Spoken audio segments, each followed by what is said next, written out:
Okay, so 6:31, we're starting a little late. Welcome to Gladstone City Council Planning Commission work session meeting.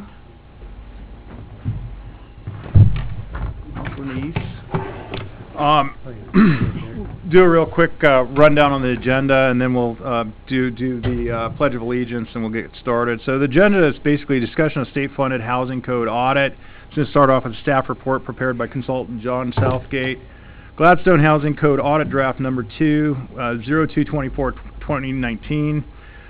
Gladstone Advisory Committee Meeting Number 1 Summary. That's committee meeting that took place March 23rd, 2019.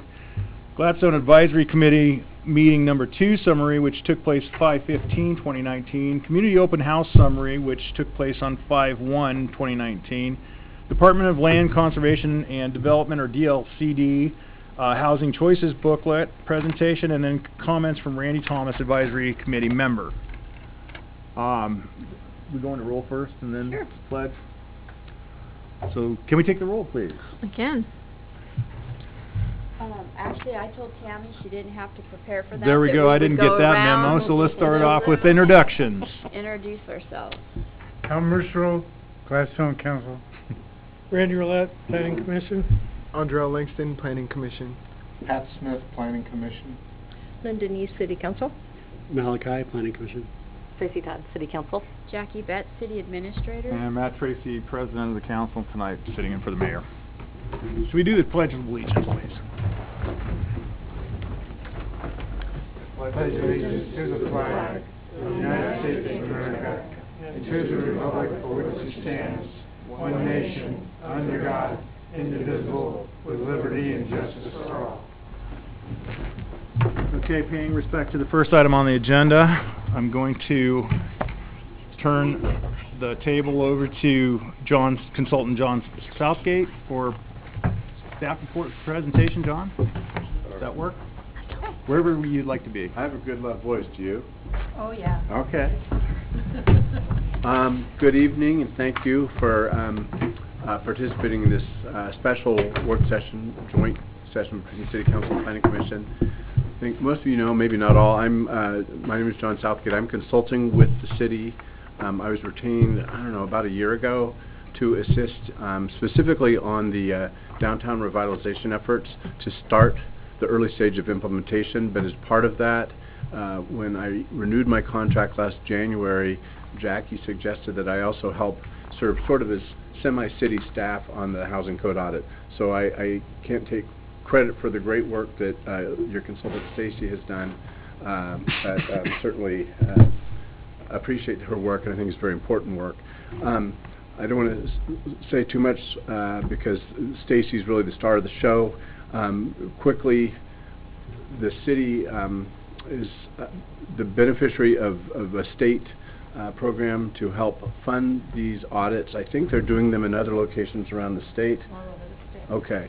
I think we all know that the issue of housing supply, affordable housing for families, for veterans, for seniors, is an issue of, I'd say, growing concern around the state, and certainly Gladstone is not immune to that. And so the city agreed, yes, we would appreciate the opportunity to take a look at our code. One of the things I really want to stress, and you'll probably hear it multiple times tonight, we are not asking, no one's asking you to take any action tonight. If the City Council elects to proceed with the council of your Planning Commission on the next steps to actually look at revisions to the zoning code, which may or may not incorporate some or all of the recommendations in the code audit, that's a future matter.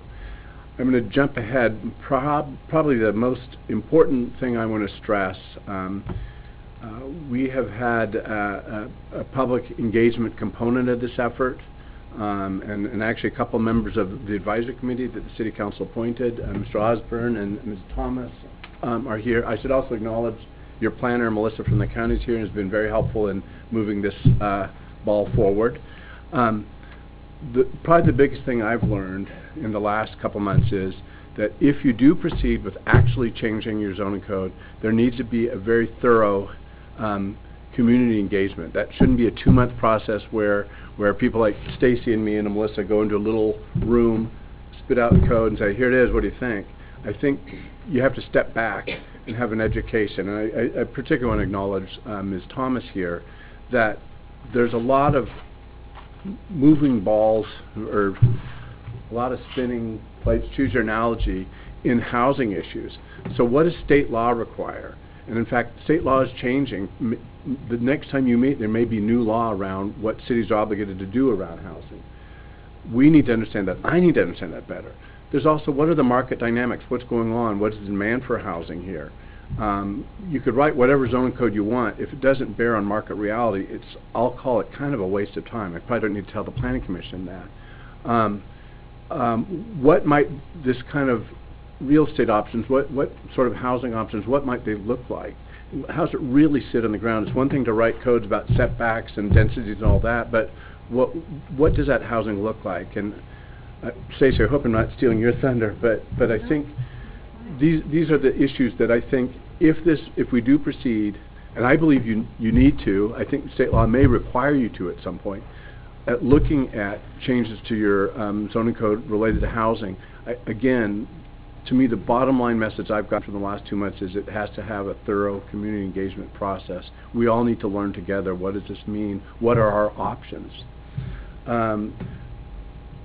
That said, I want to introduce Stacey Goldstein, who did the work on this, and I might have a few more comments from the Community Engagement Advisory Committee, which met twice, and then also a open house that we convened on May 1st. So with that, I'll shut up and ask Stacey to take the dais. Thank you, John. I'm going to sit over here if that's okay, just because Sit wherever you like. I'm afraid I may get a little wonky with this. I'm Stacey Goldstein. I'm with Siegel Planning Services, and we are the authors of the code work that is in front of you. I want to be super clear, John kind of touched upon it, super clear about what this is and what this is not.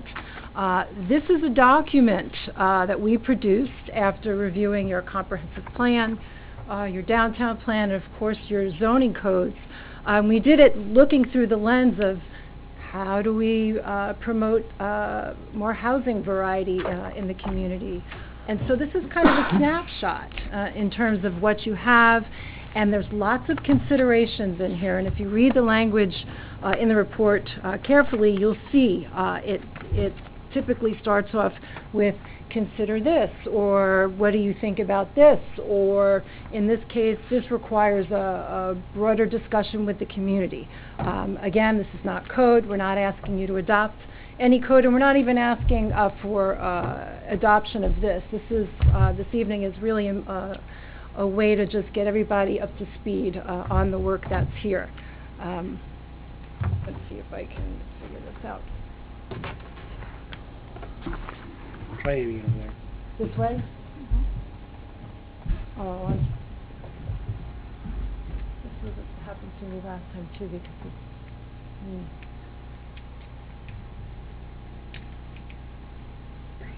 maybe I didn't.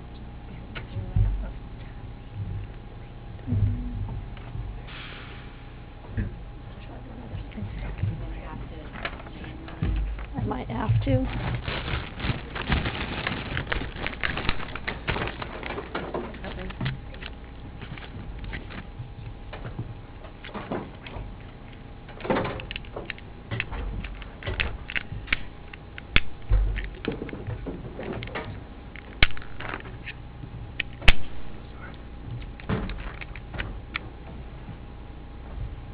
Melissa, do you want to move as well? I mean, I can't see very well from there.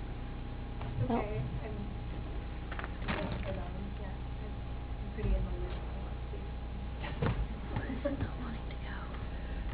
I can talk and we can tag team it if you want to just kind of hit the forward button. What do you think? Let's try here. Okay. I'm trying. Even with the new Civic Center, we'll probably still I have was thinking. battery issues. No, everything will be perfect. It's sort of It's pretty good. great. Nothing's wanting to work.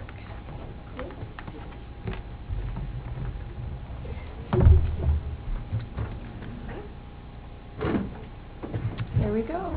Okay. Okay. Yeah, that works. Thank you. Thanks for your patience, folks.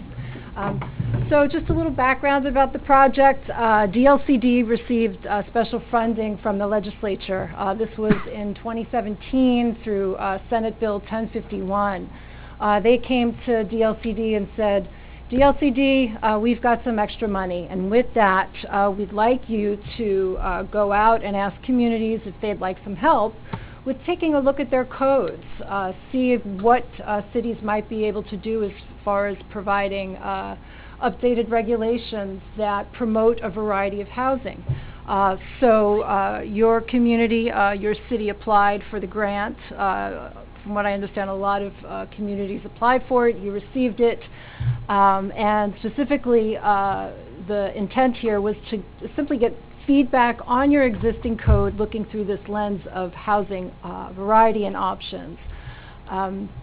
This project is interesting because by the time the contracts and the MOU and all that was put together and signed, this was probably, I'm going to say, October, November. And with that, we had our staff advisory committee meetings.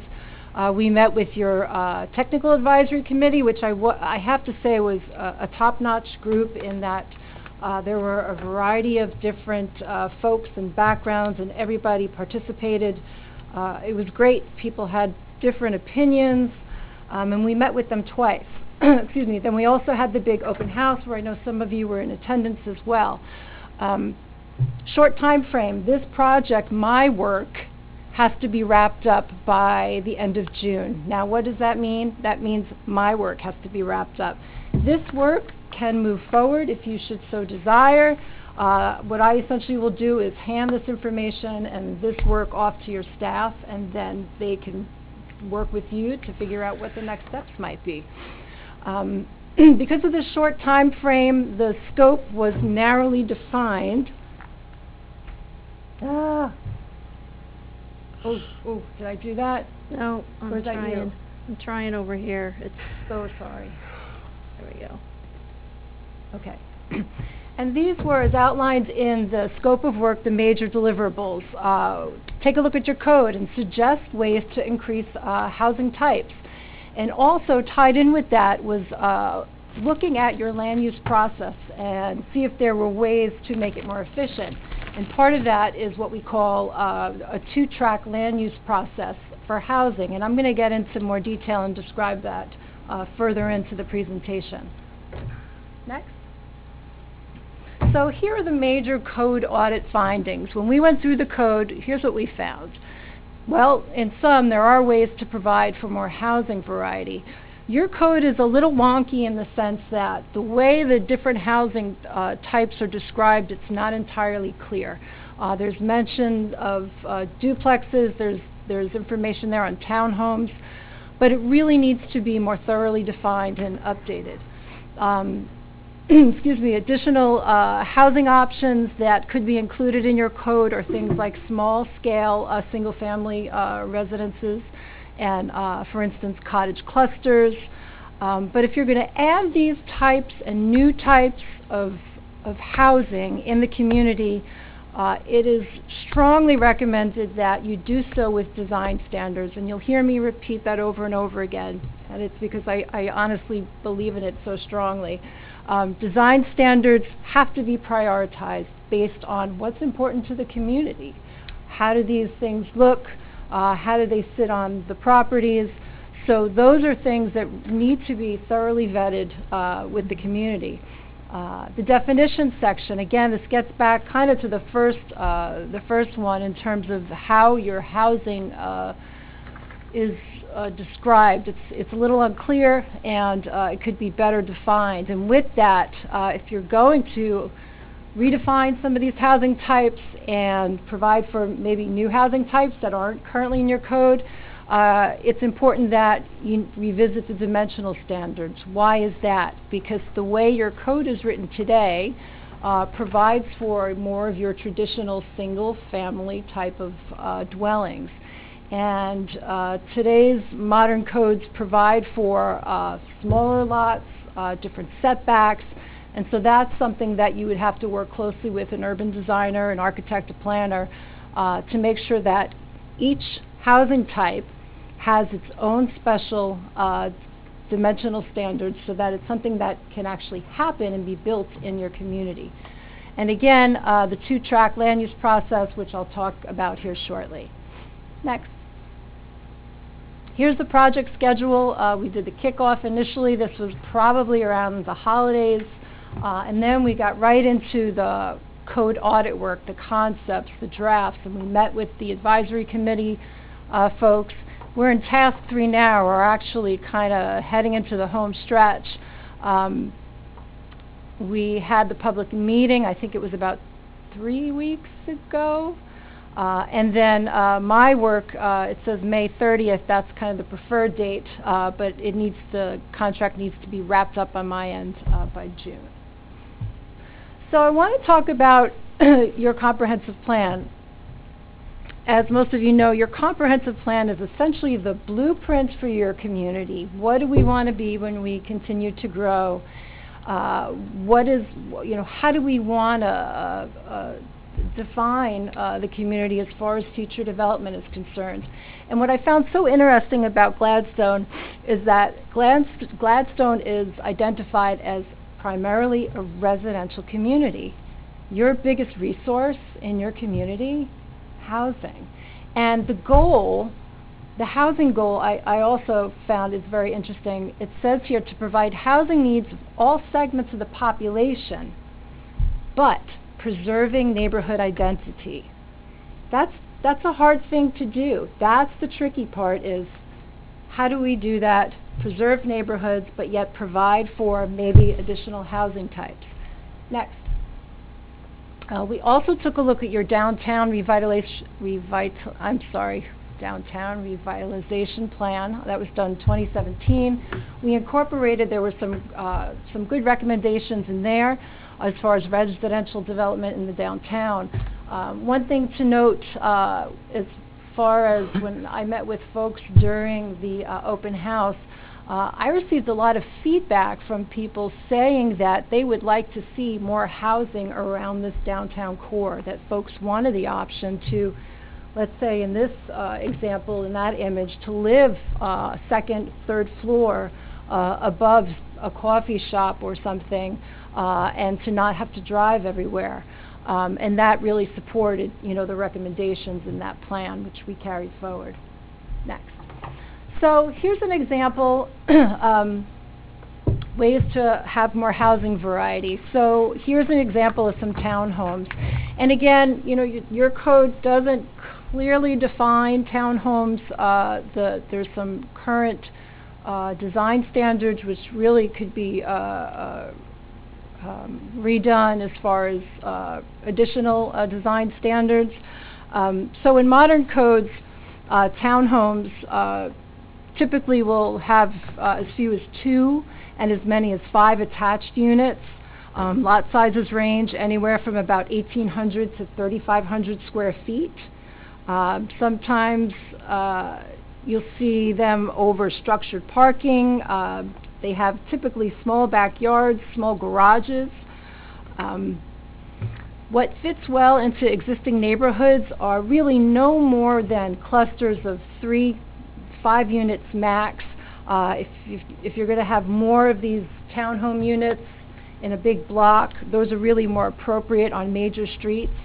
And again, if you look here, this example I believe came out of Hillsborough, and they have design standards, and their design standards call for things like ensuring that each living area has a window.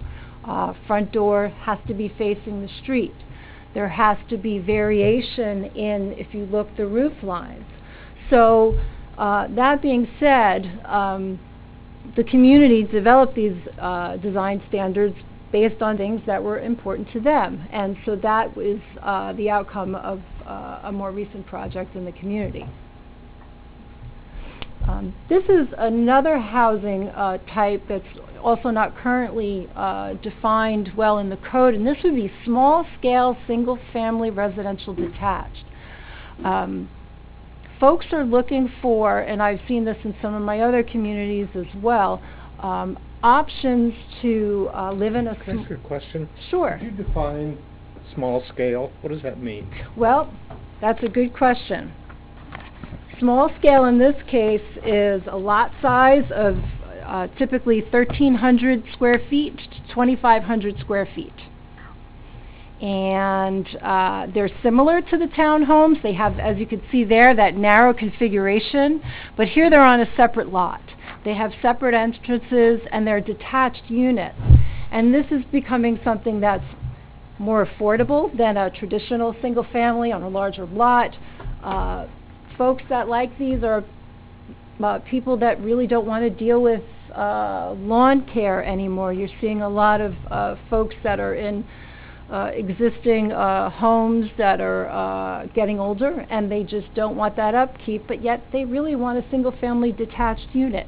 And so the trick is then making sure that you have your dimensional standards in your code that could provide for something as small as something like this, if you should, decide that this sort of single family product is appropriate for Gladstone. Next, please. So here's an example of triplexes, and in this case, triplexes again with special design standards. Here, the design standards called for variation in how the units are articulated. If you see there, you have part of the unit is closer to the street, and then part of it is set back. The goal here is to make sure that if you're going to have 3 units attached, that there's visual interest. In this case, you've got variations in the building, the roof lines rather. This is an interesting one because this did not have adequate square footage for off-street parking. And in this situation, there was sufficient on-street parking. So the Planning Commission was able to make that determination that on-street parking in this situation was acceptable. Now that's not going to be the case everywhere, and I'll talk about the parking standards here as we move forward. Next, please. Here's another one, a small multifamily. Your code currently discusses small multifamily 3 to 8 units, and then it jumps up to multifamily, but perhaps you might want to consider something in the 9 to 12 unit. Again, with special development standards to make sure that it could work on the ground. There's nothing worse than having a code where it allows for these types of housing, but yet when you look at your dimensional standards, it just doesn't pencil out. It doesn't work for a developer. In this case, again, design standards, making sure that the front entries were oriented to the street. Each living space has windows, sufficient street trees, and direct pedestrian access from the street to the main doors of the units. Next, please. So I touched on this briefly, same story. Again, if you want these types of housing units in your community, it's super important that you take a look at the dimensional standards. Next one. And then again, the design piece is so critical, and this is especially true if you are going to look at, for instance, allowing a triplex in the R5 zone, in the R7.2 zone. You have to have design standards so that there's some assurance to the city what these things will look like. Next, please. I want to talk about the 2-track review system. State Statute 197-307. This says that cities need to have clear and objective standards pertaining to housing. And the thinking here is that if you have these clear and objective standards, housing projects won't go through an unreasonable delay. They won't go through a very long land use process. And as you know, it makes sense that a longer land use process, if there's things that are not predictable, that adds to cost. Next, please. So I want to talk about what does this clear and objective track mean? What is a clear and objective standard? A clear and objective design standard, this is a standard that is measurable. There is no discretion. There is no interpretation. Here's an example that I like to give. You have a standard that says for multifamily projects of 20 units and up, you must provide 1,000 square feet of play area for children. That's clear. I come in, I'm a developer, I'm doing 20 units, I know what's expected of me. I come in as someone from the public, I'm curious about this project, I know that that developer has to provide 1,000 square feet. With clear and objective design standards, you will not see terms such as compatible, visually engaging, complementary to, all those fuzzy terms that are vague, and something that may be complementary for you may not be complementary for me. And that's where things tend to go awry as Planning Commission reviews projects, and even staff at the counter. You know, a developer comes in and says, well, here's what I'm thinking, and what do you think, staff? And staff tries to, determine what is, visually engaging, what would satisfy the Planning Commission. Well, in some instances, staff, uses best management practices. They think it might be X. Community thinks it's Y. And that's where Planning Commission then gets tied up in hearings. What the state statute says, if you have clear and objective standards for housing, which you need, then a developer should be afforded an administrative review. What does that mean? Well, if I know that I have to come in and provide 1,000 square feet of play area, I need to provide access and a walkway that's 5 feet in width. Your planner can then go in, and it's essentially like a checklist. Is this met? Yes. Is this met? Yes. Public comes in, they understand, okay, this is met, this is met. And with that, in order to make housing and the process to get more housing more efficient, what they're saying is that then the developer should be afforded a staff level review. We don't need it to go to Planning Commission. Why? Because there's no interpretation. Can I ask a question about that? You bet. So, especially because you brought up the multifamily, in most cases that we've had multifamily come before Planning Commission, we've had public who wanted to speak. If it doesn't come before Planning Commission, the public has no voice. There's ways of doing this. So if it doesn't come before Planning Commission, what happens is staff will send out a public notice, Okay. a notice of a pending decision. And at that point, the public can write in with comments and comment on the project. Staff will then incorporate that into the decision, and then somebody can have an appeal right. But the point here is that if you have these clear and objective design standards, and it's something that's decided by the community and everybody understands what those standards are, it should take that piece out more, in the sense that there's no discretion.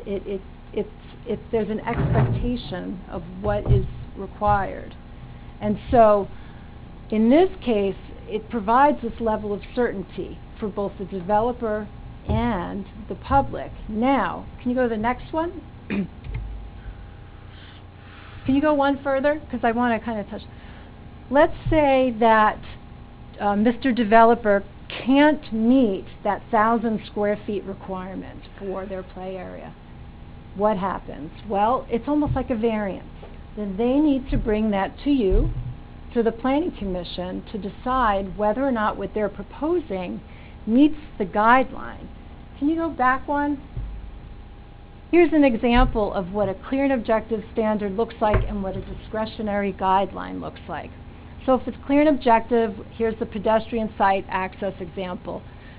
Pedestrian access from the street to individual dwelling units shall be provided for residential buildings located within 32 feet of a public street, and you have to have a concrete walkway, not less than 5 feet in width. That's clear. It's what's expected. Now let's say developer can't meet that. They need to come in with another alternative, demonstrating they meet that discretionary guideline. Now, you as the planning commissioner, you're essentially acting like a judge, right? And so they need to make their case to you. The burden of proof is on them to show that, okay, well, in this case, maybe there's something wonky with the site that they can't meet that walkway with, what have you. But they have to come up with something essentially that is equal to or better than what is required for you to approve that. And in that case, a public hearing is required, public notice, and it's, for a developer, there's more risk there. There's more uncertainty.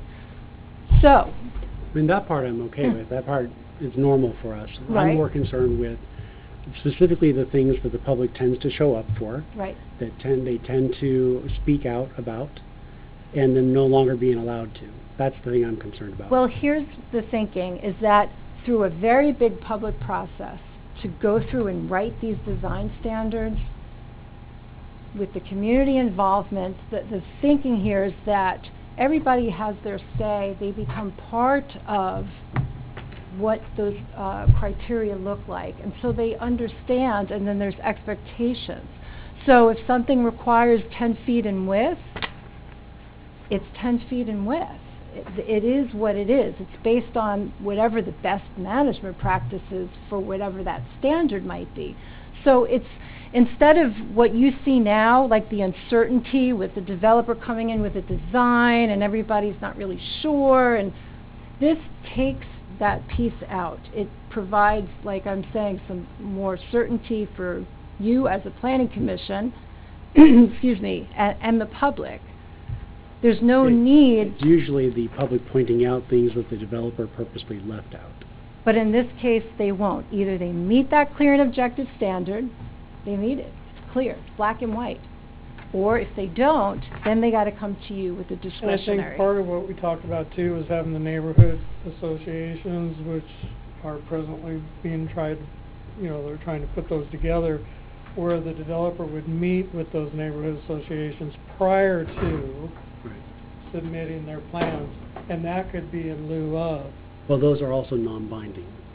Right, but those are things that would allow the public to be involved, and that was part of what we had talked about. Yes, thank you for pointing that out. One of the things that I heard during these meetings is that the public doesn't get to see a project until it's before you. Yeah. What should be happening is that there should be something in your code that says, okay, developer, you need to provide notice to properties within, 300 feet, 500 feet of your site. You need to hold a neighborhood meeting. You need to present your proposal to them.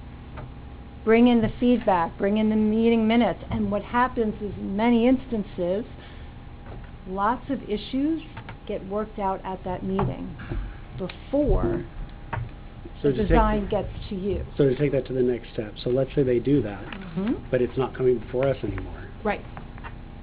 There's no need to. Right. Think about it. So, but that meeting is non-binding. Nothing they agreed to is binding in that meeting. Correct.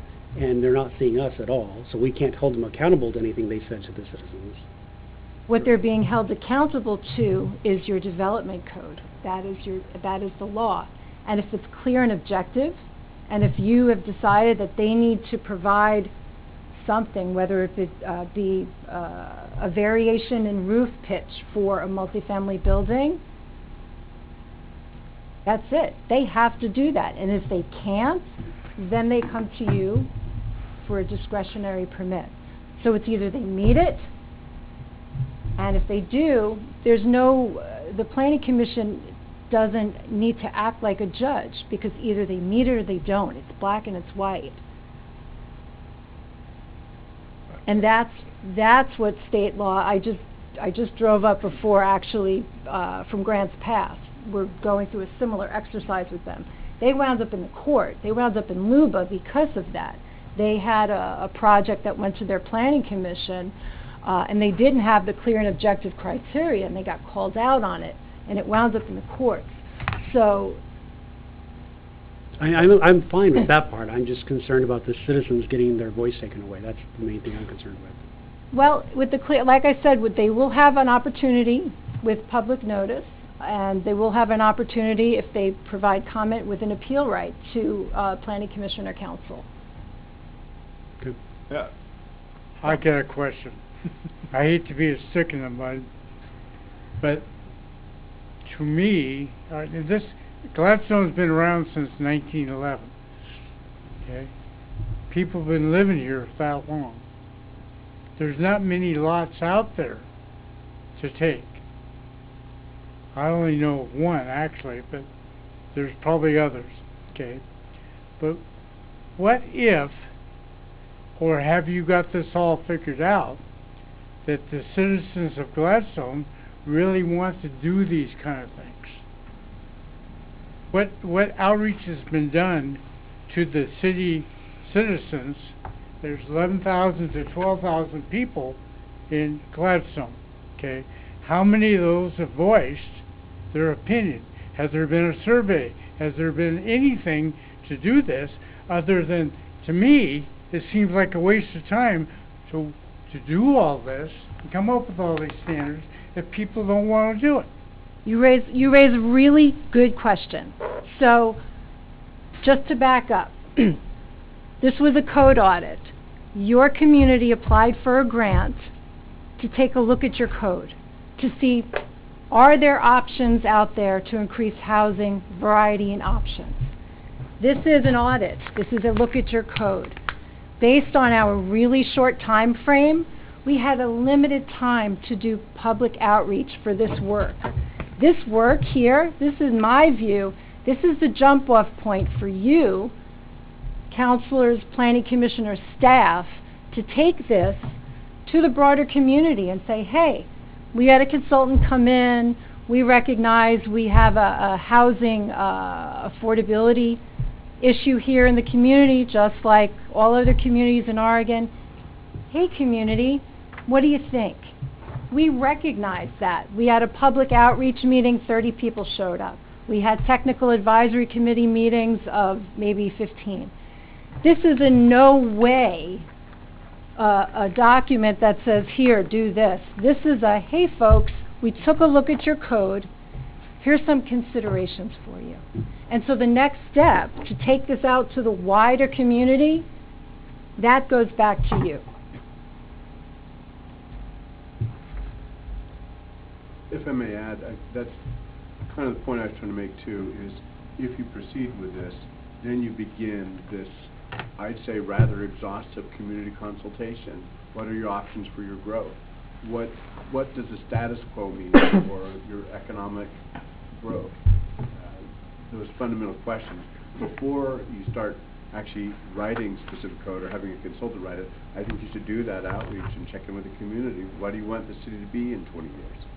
And that was one of the things that I heard, especially in the public meeting, was, wow, this is the first time we've heard about this. Well, okay. Obviously then, what needs to happen is that dialogue and that discussion with the wider community, because 30 people is not representative, obviously, of your community. The comprehensive plan, what date have you got tagged to that? To your comprehensive plan? Right. 80-something. How many decades ago was it? That's my question. President Carter was Yeah, it was Still certified alive. in 79, but there are a few amendments made. Yeah, and so our work just looked at your comprehensive plan, and if you need to update that to have some of these bigger discussions, then yeah, that needs to occur. But I want to be clear.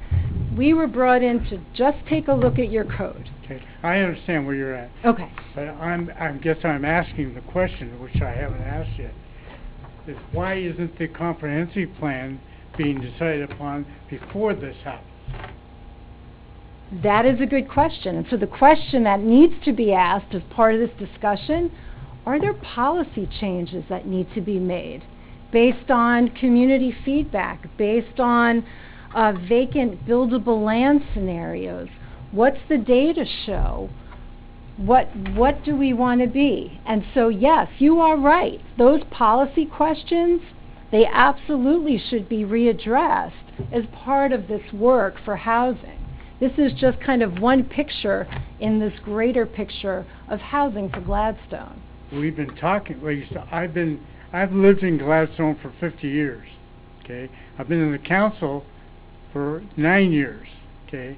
We've talked about updating the comprehensive plan, and I was also in the planning commission since way back then, and yet we have never done anything about it.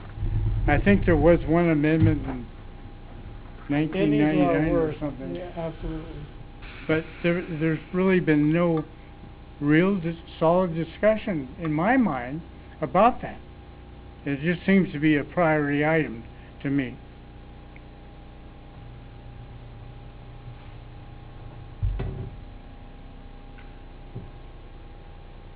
We did talk about that as part of So- our audit preparation. We have one amendment or two amendments. I thought there was a little bit newer, there were some newer inserts in there. I haven't seen a whole bunch of amendments. Past the 80s, is that right, Melissa? There are some more recent amendments, mostly to do with updates to reflect the Metro's Willing to move some stuff out to other documents, right? I'm sorry, what was And to move some stuff to other documents, right, like the revitalization plan and all that kind of stuff, the right? revitalization plan is not part of the comprehensive plan, nor has it ever been. But we have multiple documents now, right?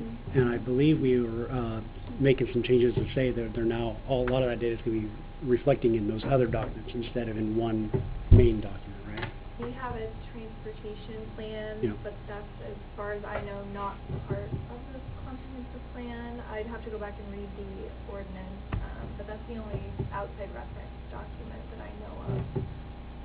We also need to recognize, I mean, what is it, a year ago that the Public Works Director put together a construction design, standards? I mean, how many years did we go without construction design standards in this? Decades, not years. Okay, so we're kind of playing catch up.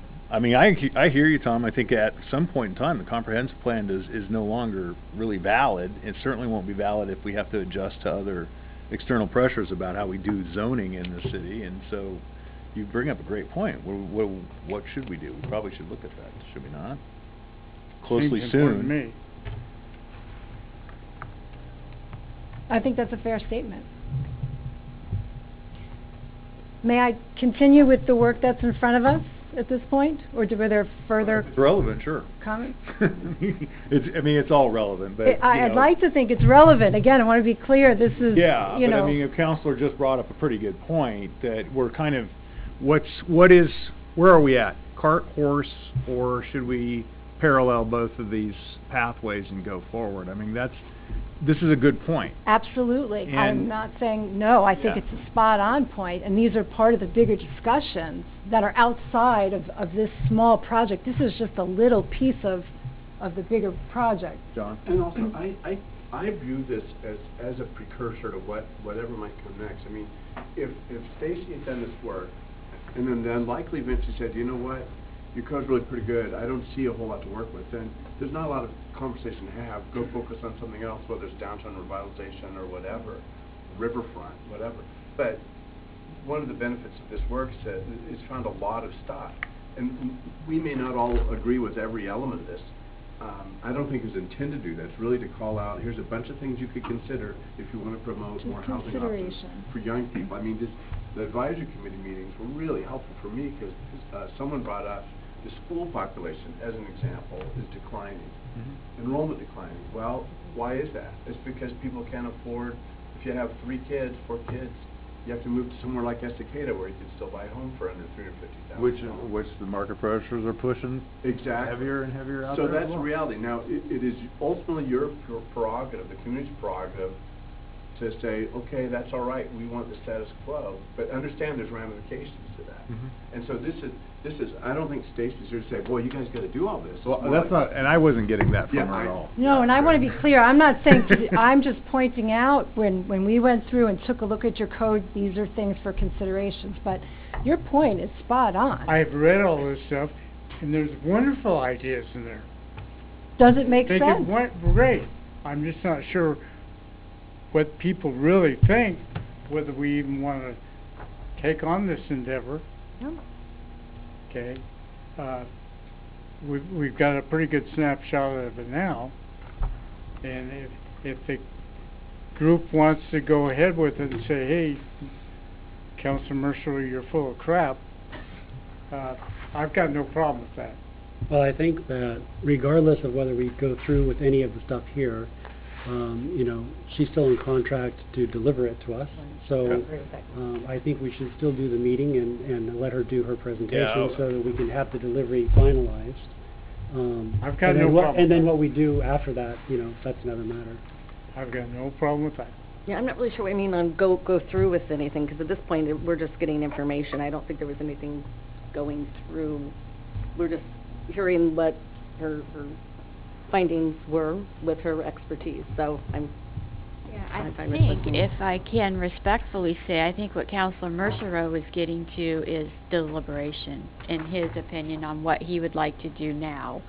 But yes, we receive grant funds, Stacy's providing the deliverables, and then the Planning Commission and City Council, and it may not be tonight, will need to decide what's the next steps in this. Do we not want to do anything with this? Do we want to apply for more grant funding and look at, can we update our comp plan and do some housing code changes? So all of that will come after Stacy says, okay, here's what I've done for you, and then we need to decide what the priorities are.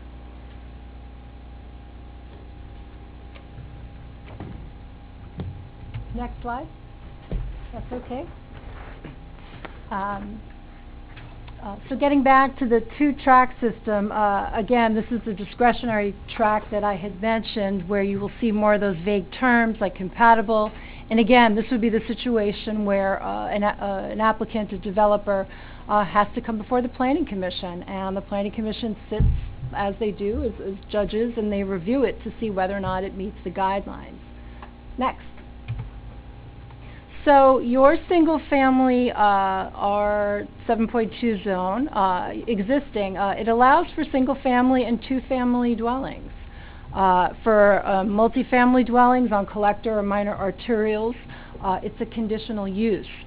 So in order to help with achieving some of these goals, if you will, objectives for more housing variety, what we're saying here is, here's some considerations. Again, you don't have to like it, you don't have to do it, but here's some considerations. One thing might be to allow the multifamily dwellings like they are conditionally allowed today, but allow it as an outright permitted use with the clear and objective design standards where there's no discretion. You know what you're getting, unless it can't be met, and then it goes in front of the Planning Commission. Triplexes on corner lots, and I'm going to show you an example of that with some clear and objective design standards, and again, taking a look at your minimum lot standards for that. Next one. So here's an example of a rendering that shows a triplex on a corner lot, and if you look here with the design standards, this triplex really resembles more of a large single-family dwelling. You have your building entrances oriented to each street. You've got your garage, and you have a garage and parking on the rear. If you notice here too, there's no blank walls. Each room has its own windows. And if you were standing there on the sidewalk, I think it would feel more like a single-family dwelling as opposed to a triplex that would be side-by-side units. Next. Your medium density zone is your R5,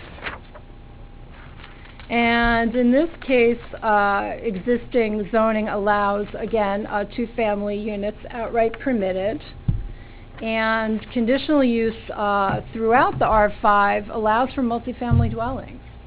The duplex are not allowed. I think they were specifically prohibited, weren't they? Yeah, And like then, in the 90s, wasn't that? It was in the mid-2000s. Oh, was it? Yeah, it was right before the mid-2000s. We'll take a closer look at that and make sure we get that edited if that is not correct. And so in this case, because the R5 is more of your medium density zone, and it says the intent is to allow for an environment of medium density mixed single family and multifamily dwellings, Consideration here is to allow for multifamily dwellings as an outright permitted use. Again, I keep coming back to it, but it has to have the clear and objective design standards. So there's expectations about what these things will look like and, you know, be as compatible as it can be within your R5 zone. Again, clearly defined townhomes, cottage housing. We're not seeing a lot of cottage housing being built. It's still not, the developers aren't really excited about it. Cottage housing is where you have a lot and you have some smaller separate units, typically facing like a small green space in the middle. It provides, you know, kind of more of an option of a single family dwelling on a lot, in that they're not attached units, but they could be attached units. Next. So here again, talking about the two-track system, if an applicant could come in and meet the base development standards, that's your traditional zoning, your setbacks. If they can meet the design standards, then they get to go through this more simple administrative review. And next, and then here's the discretionary review. Again, if they need any kind of adjustment or variance to any of these standards, then it comes before the Planning Commission in a public hearing setting. Other considerations, you know, when we're talking about housing and housing options and adding housing, we have to talk about parking. And this is where I like to either duck or hide behind my papers because parking is a tough issue. I have yet to step into a community where people are like, oh, we're good. We're good with parking. We're good. You met Tom Ellis from Happy Valley? Because according to Tom, everything's great in Happy Valley and they got plenty of parking. Parking is a tough one. The reality of parking is that it does add to the cost for housing. Reduces some land area because now you're providing parking where you could be providing units. And in some situations, as stated here, it could be impossible to provide that parking. I like to give this example. I'm the contract planning director out in the city of Banks. There's Main Street is, you know, the old historic downtown core. Two old buildings, an empty lot in the middle. Developer wanted to come in and do a small multifamily project. There's no space for parking. It's a 5,000 square foot lot, so what happens? Well, my planning commission at that point felt that the need for housing in this area was important. And so what they did was they said, okay, developer, come in, give us a parking plan. Talk about where you might be able to have that parking. Is there a space across the street at the church where you can have parking at times? And so some considerations with parking, and I can't solve your parking problem with this work, nor would I step into that ring, because that is a big project, and that should be something that the community and council and planning commission most definitely work on. But what modern codes are doing now is they're revisiting their parking ratios. They're allowing reductions to off-street parking if there's on-street parking availability, and that's an if. And then last but not least, what I'm seeing a lot of is what we're calling the just right parking. And that's where you allow an applicant to submit a parking study or a parking management plan for what they want to do. The thinking here is that if you get a builder come in and they know their product. They know, and this is not true in all situations, it's true in many in my experience, they know that if they're going to sell these units or rent these units, in certain areas, people are going to want parking. I know public transit in your community, if I'm not mistaken, is not, what did you say? I said it sucks. Okay, I'm going to go with that. It sucks. So that being said, you know, those are things you need to consider. Now, if you had a fantastic public transportation system, then, you know, you might be able to allow unique parking scenarios, maybe reduced if folks are taking their bicycles to get places. But I understand that this is primarily a residential community. That is your resource. And so those are important things to This comes up in every document we have, and it comes up over and over. But the fact is that, I think it was one of our budget messages a couple of years ago, the majority of our residents drive out of town for work. and that's just the reality. TriMet doesn't work for most of our residents to get to work. They Yeah. can't bike, most of them.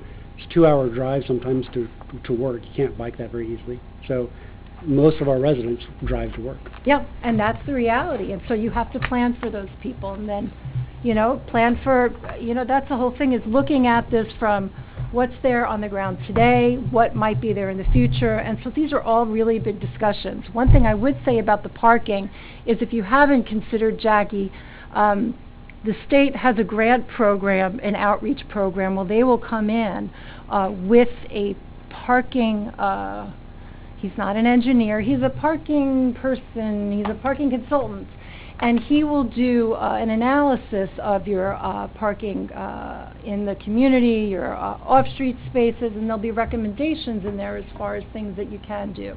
And I would recommend that, you have somebody like that come in so that you can have these bigger discussions and workshops and sessions with the greater public. And one of the things, we've been speaking about parking for a while, and a lot of on-street parking was being attributed to potential multifamily complexes. So I was walking around my neighborhood, which is right here, and there are a lot of single-family houses with 3 or 4 cars in the driveway and 2 or 3 cars out on the street. So I think we need to get real about just parking, and not necessarily tie it to some other development or what have you, because we can walk down the street right now and you can see a lot of streets with driveways and a lot of houses with driveways and off-street parking. You still have a couple. I just heard you affirm it, Pat. You've seen it too, right? I mean, this is something that I think we need to peel away from multifamily cottage housing, because I don't think that's necessarily the trigger point. I think that anybody who has a So house, I think the reason that comes up, because we hear it all the time, sure, is they'll have a lot that maybe has one house on it, and so there's a certain number of parking allocated for that house. When they tear it down, they put 8 houses on that property. There's a lot more parking requirements, and so they allocate a lot more off-street parking for those new houses. Understood. So that's why that is associated so often. Understood. Is because every multifamily housing that comes before us does increase the number of off-site parking that is used. Yeah, understood. But the reality, going outside of the model, the reality is there are plenty of single-family houses. There are single families living in those houses that may have 6 or 7 cars. A family of 4 with 2 teenagers, and they each have a car, and then So mom I and hear you dad, loud I and mean, clear, we had Malachi. 4. And that's I the agree with reality, you. and to take it one step further, I think you raise a good point. What I'm seeing a lot in my communities is, because we have this housing affordability problem, what's going on is you're having your young adults and your teenagers live with you Coming back longer. home. Yeah. Family members are coming to live with you, and all of a sudden you've got a household with 5 drivers and 5 cars. And so it's all kind of interconnected, and again, I'm not going to step into that ring. I'm going to Well, and to Malachi's point, I mean, he's right. And though we have these developments in other portions of this region, right, where they're really promoting no cars, where they're hoping you don't have a car when you move in, where the costs are so high for you to own an automobile to live in that complex or whatever, that you don't have a car, and it's appealing to a different market base, is it not? So yeah, it's just interesting. I mean, parking seems to be an issue. Well, being in downtown Portland versus being out here is different, because they don't have cars, the majority of the people that but live they down. have public access. But they have Right. the access to public transportation, better than what we've got here. Yeah, absolutely. Apples and oranges. I mean, you guys are not Portland, and you shouldn't plan for being Portland, because that is not who you are. And that's not what I meant, but it's just on the parking. Sure. Yep. It's a difference. Absolutely. Good point. Next slide. Accessory dwelling units. It's interesting. When I was talking to folks in the open house, people seem to lean towards feeling good about these, especially if you can have a detached unit that really resembles, a single-family structure. I heard a lot of positives. If you look at that second image there, where you have an ADU that's attached, but like on the rear part of a house. And so what we're saying to consider here is to remove the barriers that you have in your code, things like owner occupancy or design compatibility. what we have found is that if you have a standard in there that says your ADU must be designed so that it is compatible in character with the existing single-family dwelling, well, what if you got a really crappy-looking existing single-family dwelling? Can I ask you a right? question on that bottom one? Yes. Why would the second one, which looks basically like a house, not have to comply with the same rules as a house?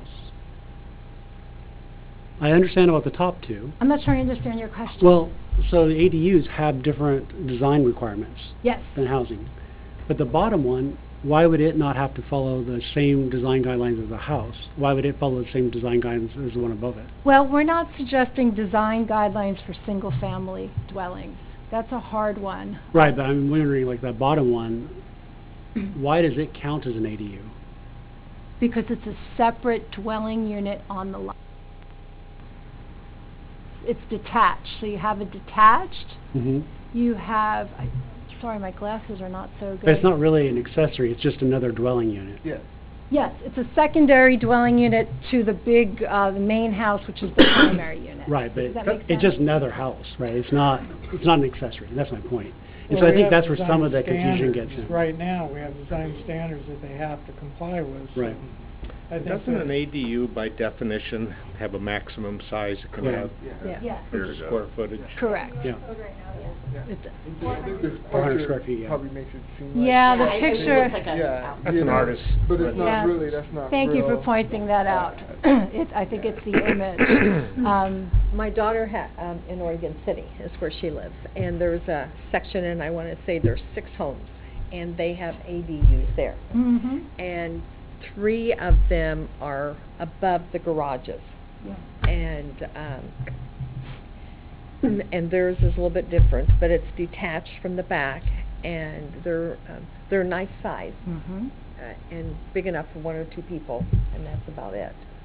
Yeah, I like to that's- give this Lots of example in one of my other communities where we passed some updated ADU standards Mhm. where we took out the design and the owner occupancy.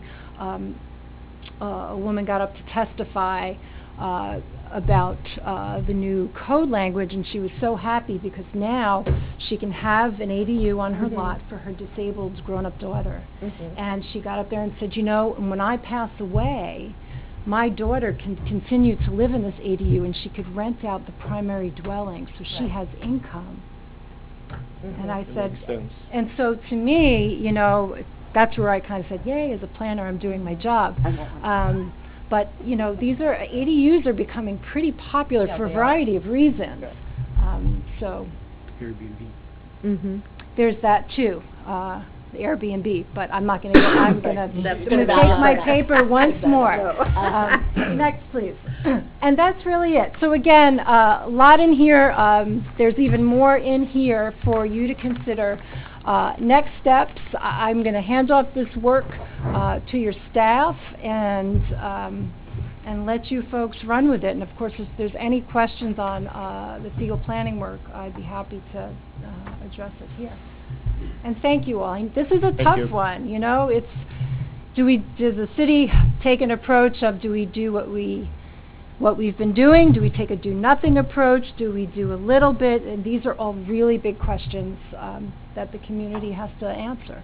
But we have some examples like that are in play right now. What's the developer's name on Arlington? The gentleman that burned down the house and is building 2. Anybody? Lundgren, Or no? Tim Lundgren. Name? Tim Lundgren. Yeah. Oh, I mean, yeah. He So- does, that's his thing, is that he Right, definitely takes- so I guess I not being, I mean, being a lay person to that part of the process, what kind of process did he go through? Because he took a lot where there was 1 dwelling, and we now have 2 dwellings, and quite frankly, I drove by today, and he's got the high gable dwelling, so I don't know if that was his design standard that he implemented, or if we said that this is how it's gonna look. So for that project, it was a single-family dwelling, so it's just a building permit review, and we look at the dimensional standards of that zoning district, Sorry. which are not very extensive. There's a height limit, Okay. 35 feet. He met that.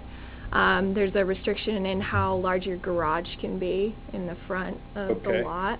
For example, there's setbacks, there's landscape coverage, that's about it. There's nothing about, you know, Yeah, really you have a style. specific You design definitely- you standards. look at a house on Hereford and on Gloucester, and they're all sort of similar, but I think that's it, you know. Was that a 7.5 lot, or was it?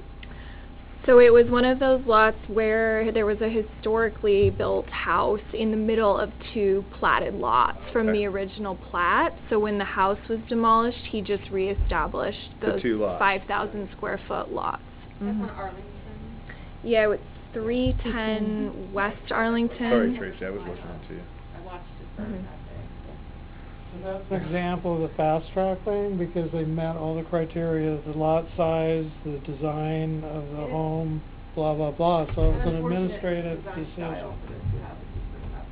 Right, and that's kind of where we're, you know, encouraging community input on design standards, because as I said, it's very limited in the code right now. So it is, you know, clear and discretionary standards as a planner we look at over the counter when we're signing off on the building permit. Even it's not even an administrative review for a single family home.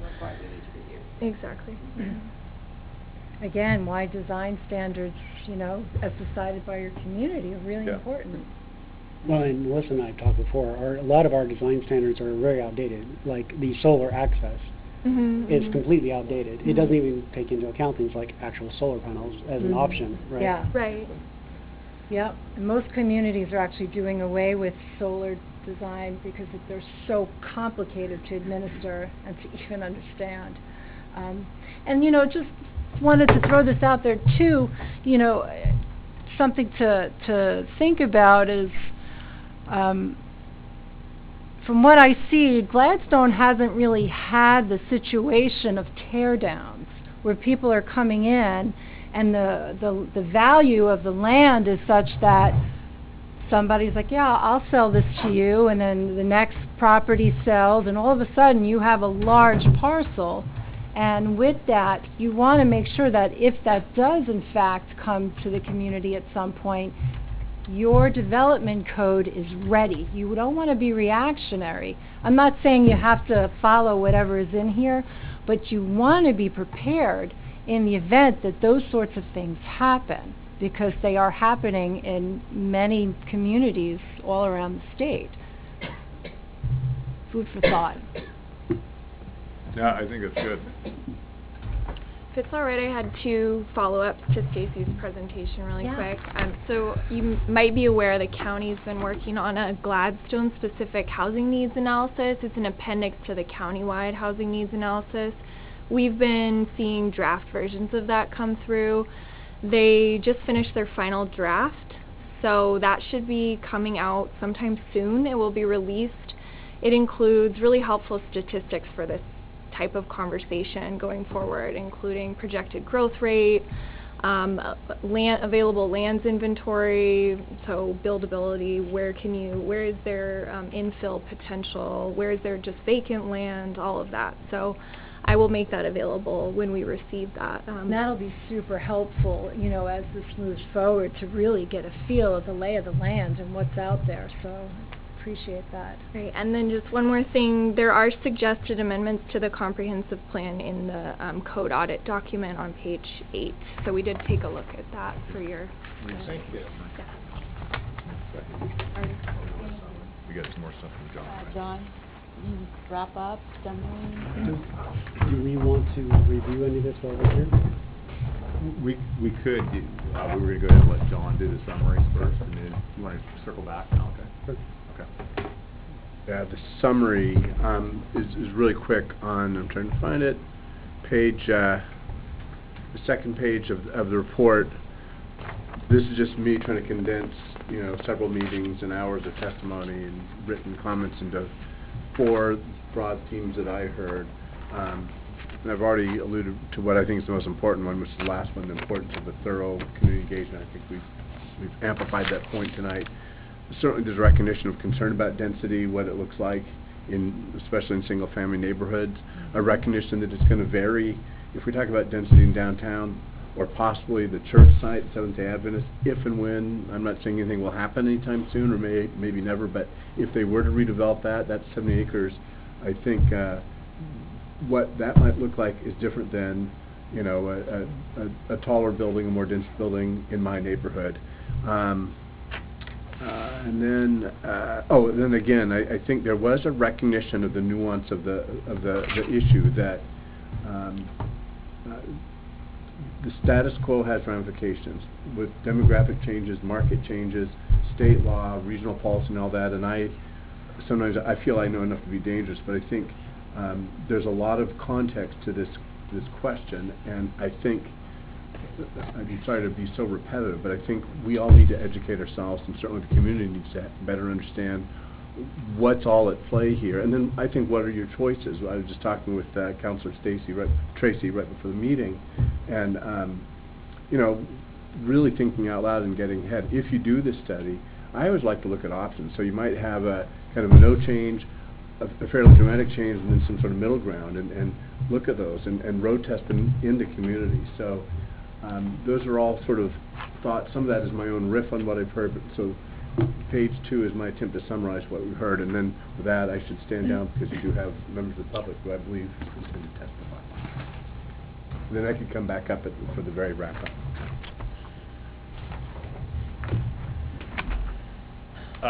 Did anybody want to comment on the open house summary? Stacy, do you, I mean, you... Some cards. But the open house, you felt like the exercise was Yeah, I thorough heard the good, the bad, and the ugly, and it really, like we keep reiterating, it really told me the need to take this out and talk to people in the community and talk about what's important.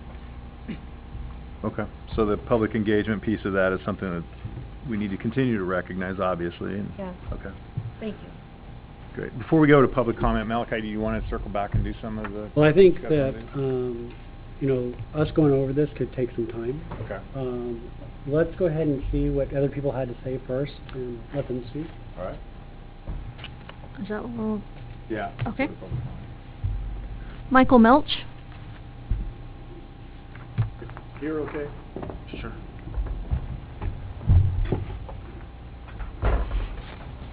Michael Milch, Gladstone resident. I attended all the meetings of this group, beginning with the one back in December. I want to thank the members of the council who were present for the open house. In particular, Councilor Tracy, you brought up the issue and reminded folks that this did not originate as some kind of internal Gladstone project. The meeting we had back in December came because Gladstone was identified by either the county or the state as a severely rent-burdened community, and it was a mandatory meeting that we had to have to involve the public. And then we've gone beyond that for these meetings, and these meetings are going on in other cities across the state too, and in fact across the country really. This whole issue of affordable housing can't be addressed through changes in zoning rules in local cities. Is happening nationwide.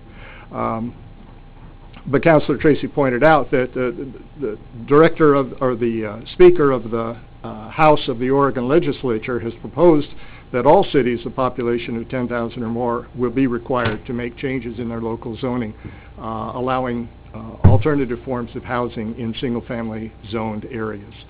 So it's not a local issue, it's a state issue, it's a national issue. I want to commend the Planning Commission for a decision they made back in February, demonstrating that the kind of housing options that we're talking about tonight and that are proposed in here and that are laid out in a very helpful addendum that you got in your packet can work in Gladstone.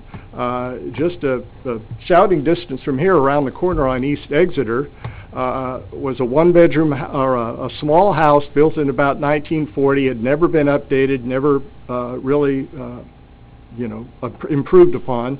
About 1,000 square foot house that happened to sit on a lot that was almost 8,000 square feet in size. And a potential owner of that property came with a plan to develop a triplex that would include two-story, 3-bedroom, 2-bath units, and one single-story, 2-bedroom, I think it's a 2-bedroom unit that was provided for a disabled person to live in. We may not have too many sites that fit the exact criteria for meeting all the needs under our current zone, but that one was able to be converted to 3 units There was a sufficient land size that it met the requirement for 2,500 square feet per unit. The old site used to have a driveway, I don't think any garage, and now we're going to have 3 garages with parking that actually exceeds the minimum in our current code. So when the situation is right, it's possible even under our existing code to provide new forms of housing that are convenient to the community. And that brings me to something else I wanted to say about downtown Gladstone. And by the way, to correct a comment made earlier, when the city council back in February of 2018 adopted Ordinance 1486, it was to amend the Gladstone Comprehensive Plan to add the language of the Downtown Revitalization Plan as part of it. So we have amended our comprehensive plan a little bit. What we haven't done necessarily is followed all the recommendations in it. There's a part in the comprehensive plan, the original plan from 1979, that references incompatible commercial type uses in residential areas, and it talks about excuse me, it talks about recreational vehicle storage on Portland Avenue up in the area. Well, it's right across the street from where our current city hall is going in, and it's still there, and it's still incompatible with residential property. And that brings me to a concern I have. This study talked a lot about amending the code in relation to residential property. But I wonder, and I want to express, I think this is the last day that Interim Chief Yamashita is serving in Gladstone. I appreciate her work and the work of our Enforcement Code Department on finding a way to deal with vacant or abandoned properties, residential properties, zombie houses. We've finally got some code and some action happening on that. I think we should be equally concerned about abandoned and vacant commercial properties, particularly in our downtown core. I don't understand why a hole in the ground with a chain link fence around it is considered an acceptable use under any standards of zoning in a commercial area. And a restaurant which is no longer preparing food or serving food or just because it has a sign that says restaurant. The City of Oakland, California is working, in fact, in November passed a resolution creating some new property tax provisions that fine owners of such properties a considerable amount or raise their property taxes in order to encourage that downtown property is actually developed and utilized. And we see too much vacant property, and frankly, I have a hard time with the people who say we have a parking issue because we have so much underutilized commercial off-street parking in our downtown. I think we can make some adjustments and make it work. Michael, you're at time. Just I am. Okay. All right. Well, you've heard some of the issues I have. I have some things to say about community engagement and the Planning Commission's role in that, too. I'll share that with you another time. Thanks so much. I appreciate you bringing up the blight, though. I think that's something that we haven't focused on, certainly not in the time I've been in this town. So I do appreciate that. Next. Randy Thomas.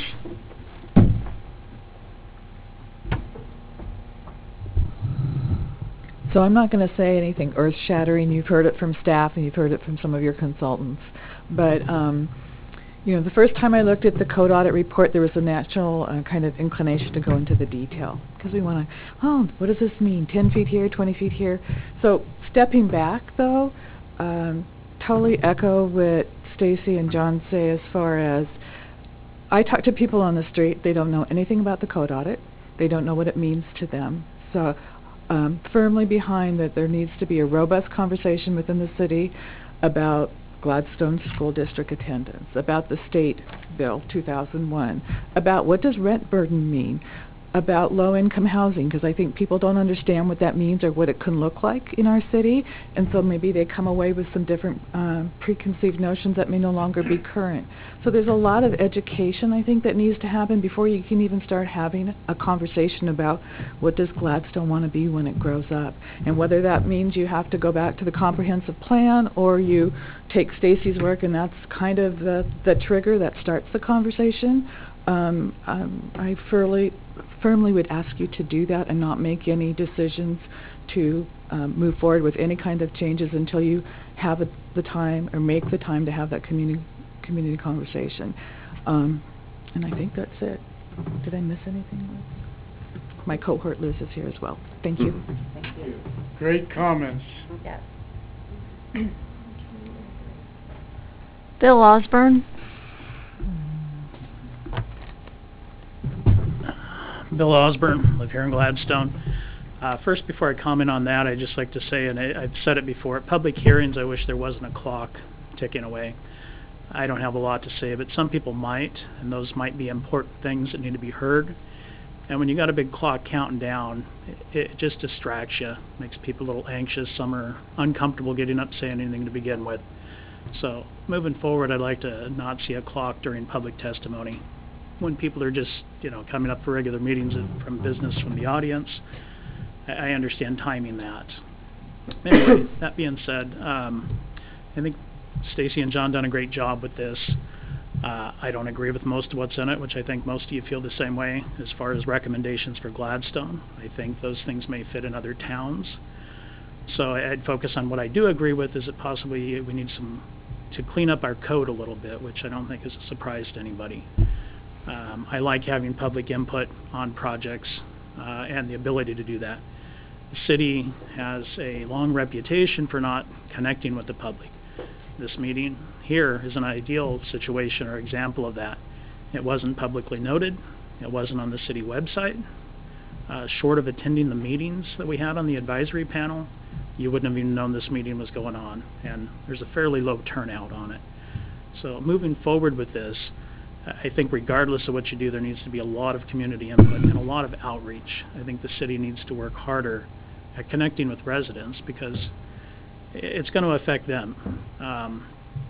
I would say this plan here, most of the things for cleaning up the code that are in there, the multifamily housing, the row houses, is a good example to maybe put in the codes that specifically is not allowed in Gladstone.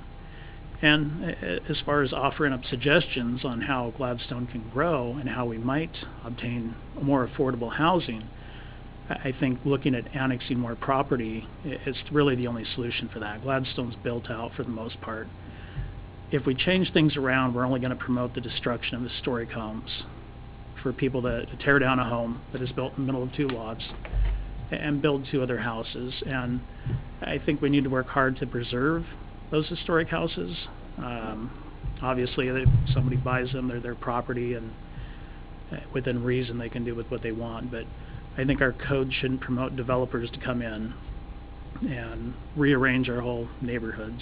I don't think that's beneficial to the homeowners or the residents or the city. So that's all I got to say. Thank you. Thank you.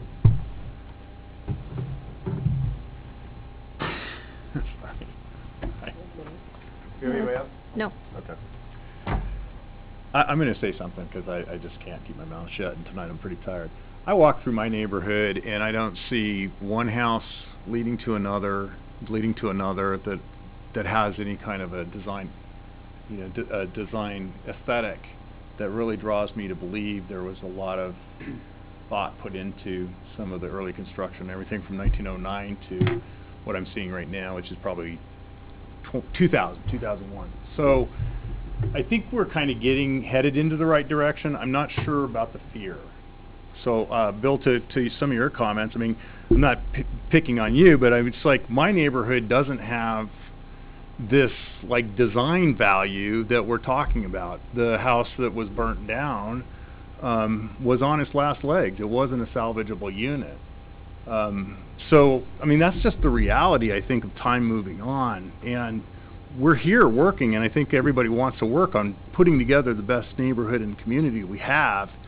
But I still feel this pull of this resistance, and there's been a lot of work done in just the last two years. I haven't even been on the council 2 years, and we've accomplished a lot. So I'd like to give the town credit for doing that, and the councilors who put in the extra time, and Mr. Roulette, who's been there, and Pat Smith, and our new commission members, and start going forward, because the negativity is not going to get us there. That's right. It just simply won't. So, I mean, I'll just leave it at that, because I can leave here, walk down the street to my house, and see design standard after design standard after design standard that wasn't really a design standard. It's just somebody coming in and building a house. The gentleman that's down here developing built two distinct looking houses next to each other. I think basically they look okay. But I guess, you know, we need to kind of go forward, because we're doing a lot of looking back, and I'm just going to leave it at that. I mean, it's a lot of work for all of us, so I hope that we have some successes at it. So I Malachi. think I will start with the elephant in All right. my room, which is the parking. So I know it's come up many, many times. And, you know, it obviously is the biggest thing that people complain about to Planning Commission when they come before us. Usually it's whenever there's big developments. Obviously, we don't hear, like, when a new house is going in or something. So we wouldn't hear any complaints about parking in that situation. It's usually on the bigger developments. But I've been thinking about ways we might possibly address that based on some of the recommendations that are in here. I'm not saying this is a good idea. I'm not saying it's really well thought out. Just throwing that out, so this out there is something we maybe could start throwing around as a way to maybe start thinking about it. So in here there is ideas about, say, some of the smaller homes, like the 1,000 square foot homes, and maybe in cottage style, for example. We have the bigger houses and all that. One of the problems we have is all of our parking is based off of number of parking per unit, right? And that's where it gets difficult, because if you have a 5,000 square foot house or a 1,000 square foot house, we require the same number of parking. So maybe one way we can try to look at it is maybe we can do our parking based off of, say, per 1,000 square feet, with like a minimum of 1 unit or something. Maybe something like that might work for us, you know.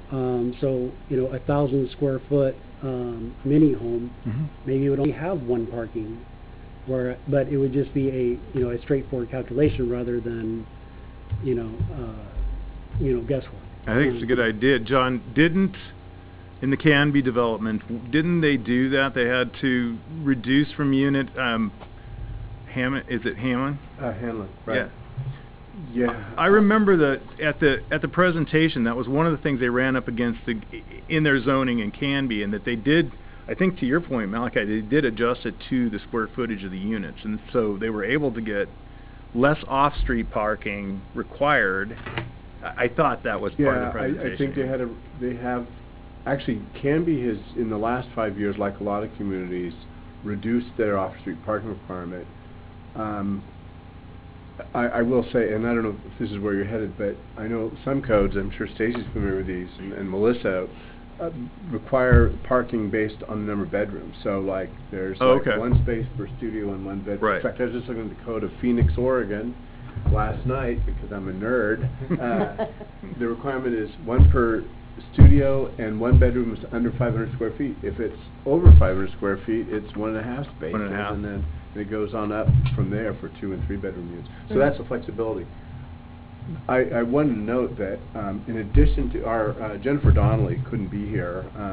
She had out-of-town obligations, but she's, I think, the party responsible for securing this grant. But she also let us know that in addition to technical assistance grant to go the next step and do this community process, that there's a separate assistance they have for parking, and this is all in their nickel. But they go into communities and help communities reevaluate their current codes and tweak them. So that's a different topic. Stacy's right. Yeah, that's what I had suggested earlier. Okay, I think good. that might be a good way to, start that discussion.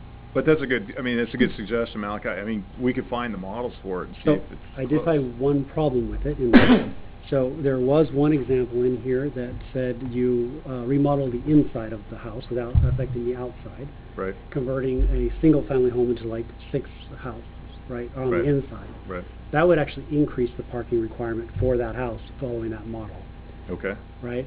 Because we'd still have to have a minimum of 1 per unit. Yeah. Right. So that is a consideration we would have to look into. And like I said, I was just spitballing this, trying to figure this out, because parking comes up every single time we talk about anything to do with any of this. So it is obviously some issue we're going to have to figure out. Like, probably could be its own meeting.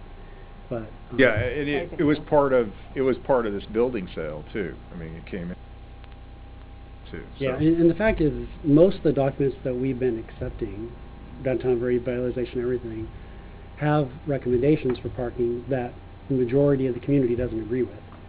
And so it's not going to go away. No. We have to figure it out. and we're not going to figure it out tonight.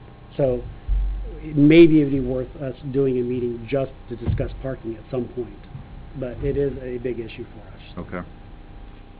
I'd just like to make one comment on something John said that I thought was great, and I believe in 100%, is to come up with options. Okay? When you come up with an option, then you need to add some pros and cons to that, and within reason, if you've got a few options, that'll help actually sell which way is really the best way to go. And there may, so like for example in parking, there may be better options in one area than another area. Yeah. The parking structure idea works in the downtown core, but not necessarily in our dense residential. Right. Yeah. So, John, just a process check. What are we looking to finish for tonight? I think really, again, there's no action required. We're just accepting Stacy's report. Yeah, yes. I'm not even sure that requires a formal acceptance, but yes, to Okay. say thank you, Yeah, Stacy. this was But really it an also sounds informational- we have a lot of work. We to have do. a That lot doesn't of happen work tonight, to do, but tonight was really to let Stacy present so that Yes, she can right. prepare her final report to us in May, and then John and I are meeting in the morning to talk about how we should do next steps for this body. You had a statement from the mayor, is that right, or something that you wanted to read from the Well, mayor? she just sent you and I an email tonight saying that why she couldn't be here. I don't know if it's a statement or okay. anything. I think tonight is your opportunity, even though you're not taking action, to say concern about parking or concern about community, what the community engagement process looks like as we go forward. Well, and if we have acceptance of the report, I think then the planning commission and the council, I would assume, we'll talk to the mayor about it, we'll sit down and go through some of the ideas that you have and others have on the commission, and we can sit down and really kind of pick what we need to focus on, while at the same time, again, we're trying to go for a parallel path, and I think the mayor will discuss it with us too, so we can talk about updating plans and updating comp plans and being able to get this stuff going forward. And that obviously we need to build a larger public engagement process, because that seems to be, I've got 3 things on my list: comp plan, review of this particular work, and public engagement. So we need to make sure all those 3 And that's all part of the Yeah, they're second very round that important. we're going to be applying Yeah. for, and it sounds like we're okay to move forward with community engagement, having a parking consultant come on and look at some of these. We need to give them That's direction on the what to kind look for of as well. Yeah, the guidance absolutely. that we In need. the scope of that work, yes. Yeah. Absolutely. I actually do want to bring up one other thing that was in here too, regarding the 5-foot setbacks versus the 20-foot. Okay. So, in theory, if a development was going to take over, say, an entire block, okay, Yeah. that is a doable thing we can do. If, however, the development is going to be in the middle of that block or something like that, that is going to be problematic, because that's going to block the line of sight for people pulling out of their driveways. So when we're looking at these, we're going to have to take into consideration whether it's a one-off in some area, Okay. or whether it's an entire area, because we already have things that we're saying we can't have things in the front yard because it blocks line of sight. Hmm. So And we that can't was have whole brought up buildings blocking line of sight. During this process, that was brought up as one of the points. So that's been discussed in these meetings. But it could go back to having the options, so you have the drop-in option as it relates to the property, right? We could do that, could we not? Yeah, we do At some point, anything. when you change the zoning. We get together, but I think the public was opposed to having a 5-foot setback in the middle of a block, Exactly, because it's going to block line of sight. Okay. and that was discussed. But if it's the whole block, I think that's a different story. And that was discussed too, where, if the Adventist camp, we bought that, we're gonna develop that would be a whole different ballgame. Okay. And then we also probably at some point need to discuss the conversation about what can and cannot be done administratively. Okay. Because, there are some things being done now, there's recommendations that we do more. I think that, from my personal feeling, if there's things that regularly get protested at Planning Commission, those probably should not be done administratively. But I think that's a discussion we need to have. And I think That's that'll... when we gotta get back together, right? Right, we're gonna have to do that, but I think also that's gonna be part of your public engagement process too, because we really need to weigh out what the concerns are and know what the red flags are. We do know that there's certain things that, 50 people show up to They're gonna regularly. set, yeah. So, If I could on this public engagement, for my 2.5 years on the planning commission, the first meeting I came to, we had about 70 people in here and a couple of police officers because they were expecting some, and I don't mean to make light of that. There was some concern that emotions would be very high. I've also had planning commission meetings. We had one recently where there was one person here who was here because the boss told him he had to show up. So if you don't have an ox being gored in this scenario, you're not going to come to any meetings. So I think we need to try to figure out a way, and I don't pretend to know what that is, but where we go to the community, maybe a counselor and a planning commissioner, you spend a Saturday hitting the neighborhood. Here's, and as opposed to, I mean, we have people that don't know what's going on in Portland Avenue with the new city hall. No, agreed. So, and that's been well publicized in newspapers and city materials and everything. But people have lives; they're busy, and if it doesn't affect me personally, they're not going to come. Right. So hold on a second. So Randy, would you mind coming up and talking about what's going on with CPOs or where that stopped or any of that? Sure. Right. I was just going to quickly clarify that we've already been coordinating with DLT for the parking study information. So we've already asked them on behalf of the city with cities to help us with the parking. So that's already underway. So some of you may have met myself and Liz through the Abernathy Concerned Residents group where we got engaged with the Planning Commission for the first time for me because there was a proposed apartment complex that was going to be built adjacent to a wetland. And we navigated that, and that's still, we're not sure where that ever is going to end up.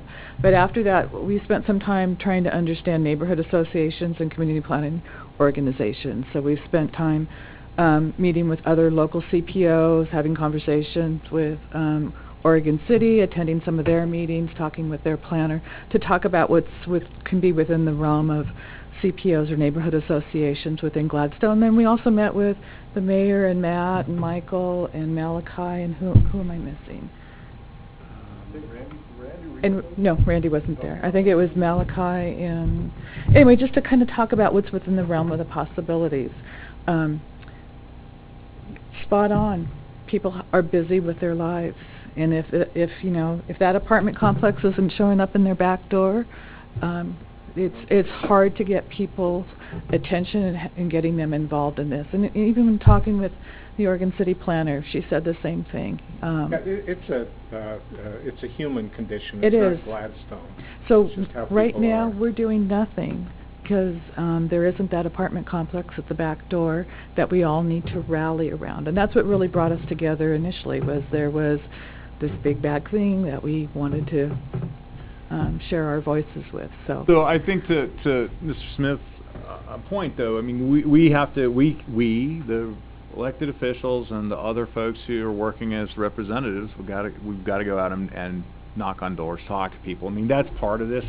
And from the public engagement process right now, I'm involved in a large public engagement process, and it's hard to rally folks even when you have the trigger moments, because But I think if again, you make an effort, your scripts are clean. You have to. do better, too. Yeah, because if you don't, city council meetings and planning commission meetings may not be a lot of fun if you start making changes. Tell me about without it. the public knowing about it. All right, we need to probably move on and close out. I didn't have anything else on the agenda. We had comments from you, Randy. You commented based on your experience on the advisory committee. You were actually on the agenda. Well, they're attached to your packet. Yeah, they're on advisory. We've got it in their packet. Okay, so we're good to go. We're good. That's fine. Anybody else have a quick comment before we close? Thank you, guys.